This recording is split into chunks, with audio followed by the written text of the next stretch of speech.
La première partie du témoignage de Benoît, c'est comme, en fait, la parabole du prodigue. Et justement, aujourd'hui, on veut voir, comme thème, on veut voir la soif de vivre. Et c'est justement ce que les gens recherchent. Et sans doute que pour vous, aujourd'hui, là, plusieurs d'entre vous, vous vivez un peu cette même expérience. Puis là, je voudrais quand même vous inviter à une lecture de la parole, seulement quelques versets pour justement nous placer dans le contexte de cette parabole du prodigue. Et nous lisons ici le verset 11 du chapitre 15 de l'Évangile de Luc. Il dit encore, un homme avait 2 fils, et le plus jeune dit à son père, « Mon père, donne-moi la part de bien qui doit me revenir. » Et le père leur partagea son bien. Peu de jours après, le plus jeune fils, ayant tout ramassé, partit pour un pays éloigné où il dissipa son bien vivant dans la débauche. Lorsqu'il eut tout dépensé, une grande famine survint dans ce pays. Il commença à se trouver dans le besoin. Cette parabole du prodigue est sans doute la parabole qui présente le mieux l'histoire de l'homme depuis tous les temps. La partie que je veux souligner aujourd'hui, c'est d'abord cette insatisfaction. Les gens ont soif de vivre, mais en même temps, il y a toujours cette insatisfaction que nous retrouvons chez les hommes aussi bien que chez les femmes aujourd'hui.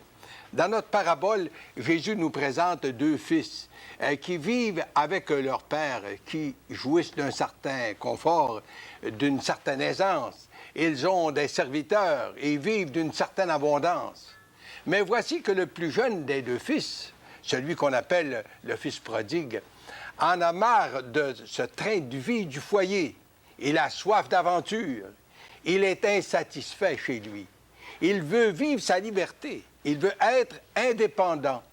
Il veut être lui-même et rouler sa bosse comme il l'entend, sans avoir de compte à rendre à personne.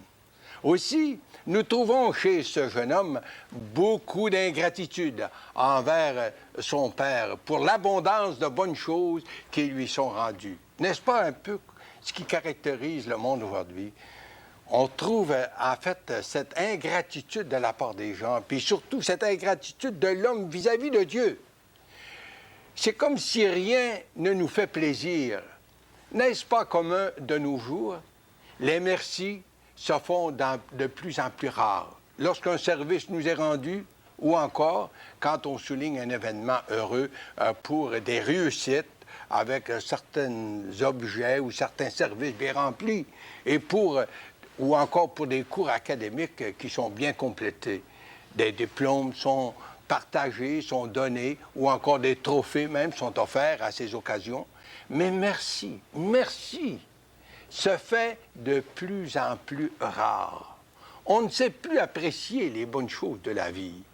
Mais pour venir à notre jeune homme, le fils prodigue, voici qu'un jour il dit à son père, « Mon père, donne-moi la part de bien qui me revient. » On pose aussi la question, quand est-ce qu'un héritage doit être légué aux héritiers? Bien sûr, c'est après la mort des parents ou encore des maîtres. Mais pour le fils prodigue, son père n'avait plus aucune valeur. Il le considérait comme déjà mort, afin de mettre la main sur son héritage. En fait, ce qui l'intéressait, c'était justement de mettre la main sur son héritage et partir vivre sa vie comme il l'entendait.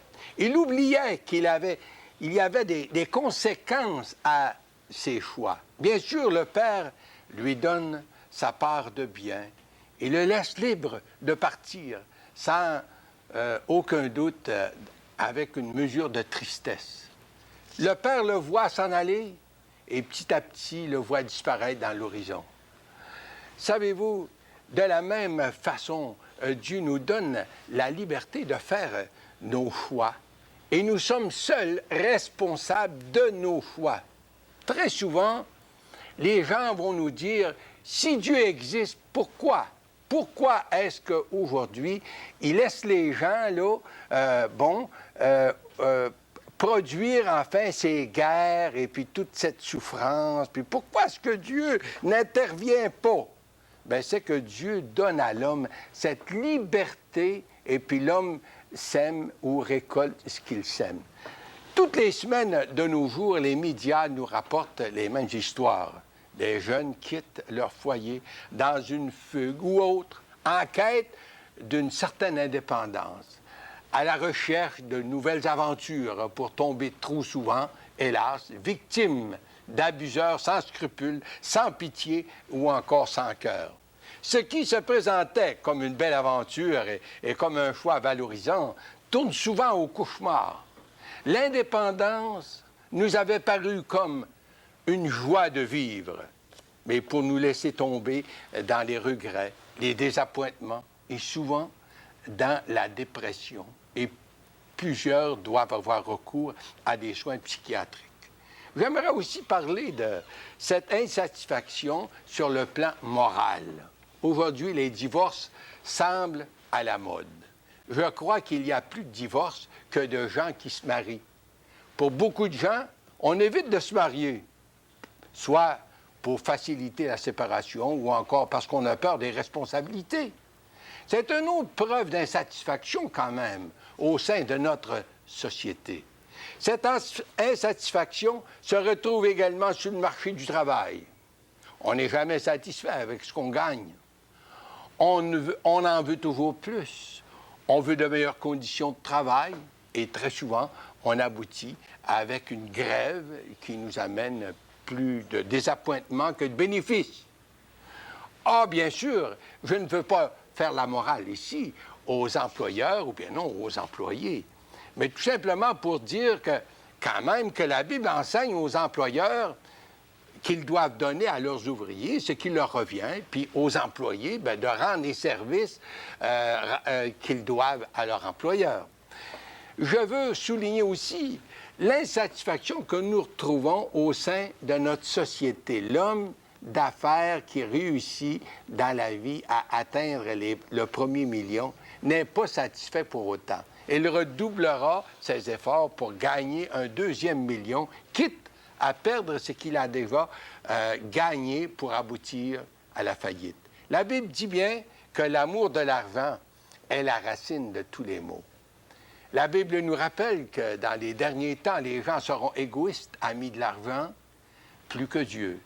Les plaisirs du monde sont un peu comme des feux d'artifice. C'est beau sur le moment, mais ça ne dure pas longtemps.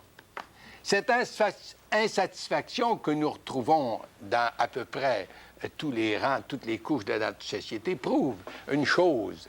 Le cœur de l'homme est vide et rien au monde, que ce soit l'argent, les plaisirs, les amis, rien de cet ensemble de choses qui font partie de notre société, de notre monde, ne peut répondre aux besoins du cœur humain. Seul Dieu peut répondre à ce besoin, à cette soif chez l'être humain. On a souvent dit que l'homme créé à l'image de Dieu possède en lui un vide à la forme de Dieu. Et seul Dieu peut combler ce vide. Mais Dieu a mis devant les gens un moyen. Et justement, qui que nous soyons, Dieu veut vraiment nous réconcilier avec lui. Il nous a préparé un chemin pour retourner vers lui.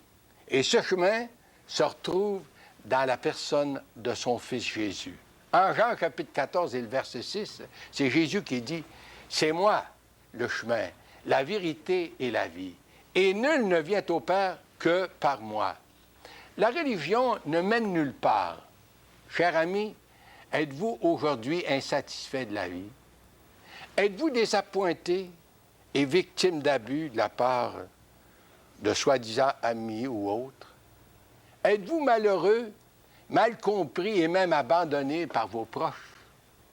Est-ce que vous désespérez d'atteindre un jour le bonheur, la paix et la joie de vivre un jour? Cher ami, le chemin véritable qui mène au bonheur, au pardon, à la paix du cœur et à la joie de vivre se trouve seulement en Jésus et pas ailleurs. Aujourd'hui, il vous tend les mains.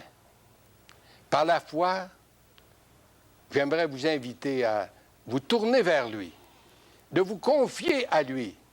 Dites-lui, j'ai péché, Seigneur, contre toi. je me réponds. Et maintenant, je veux t'inviter dans mon cœur comme mon sauveur et le maître de ma vie. Cher ami, croyez qu'il a tout payé votre dette de péché dans son sacrifice à la croix. C'est lui qui est le chemin de retour au Père. Lui seul peut vous donner la satisfaction dans votre vie.